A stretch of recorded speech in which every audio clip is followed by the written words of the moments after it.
ఇంటి ప్రధాన ద్వారంపై ఈ గుర్తులను ఉంచితే అదృష్టం, ఇంట్లో సంతోషాలు, సౌభాగ్యాలు ఎప్పుడూ ఉండాలంటే కొన్ని విషయాలపై ప్రత్యేక శ్రద్ధ తీసుకోవాలని నిపుణులు చెబుతున్నారు. శాస్త్రంలోని ఈ అంశాలను పాటించడం వల్ల ఇంట్లో సంతోషాలు, సౌభాగ్యాలు కలుగుతాయి. అదే విధంగా హిందూ ధర్మంలో ఇంటి ప్రధాన ద్వారం లక్ష్మీదేవి నివాసంగా పరిగణిస్తారు. సానుకూలత, ప్రతికూలత రెండు ఇంటి ప్రధాన ద్వారం నుంచే ఇంట్లోకి వస్తాయి. మీరు మీ ఇంట్లో సానుకూలతను పెంచుకోవాలనుకుని ప్రతికూలతను తొలగించుకోవాలనుకుంటే శాస్త్రంలోని ఈ నియమాలను ఖచ్చితంగా పాటించాలి. ఈ దివ్య చిహ్నాలను ఇంటి ప్రధాన ద్వారం వద్ద ఉంచినట్లయితే ఇంట్లో సానుకూలత పెరుగుతుంది. ఇంటి ప్రధాన ద్వారం వద్ద ఏ చిహ్నాన్ని ఉంచాలో ఇప్పుడు తెలుసుకుందాం.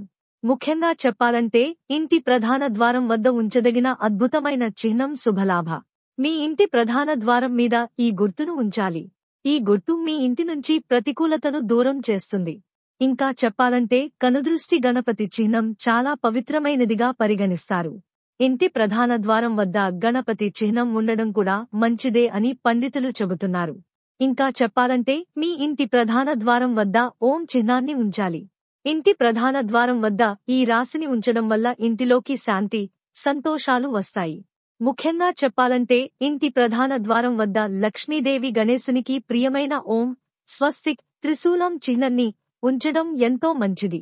ఈ చిహ్నలను ఉంచడం చాలా శుభప్రదంగా పరిగణిస్తారు. ఇది మీ ఇంటికి శాంతి, శ్రేయస్సు, ఆనందాన్ని తీసుకుని వస్తుంది. లక్ష్మీదేవి అనుగ్రహం కోసం చాలామంది ఇంటి ప్రధాన ద్వారంలో ఇలాంటి చిహ్నలను ఉంచుతారు.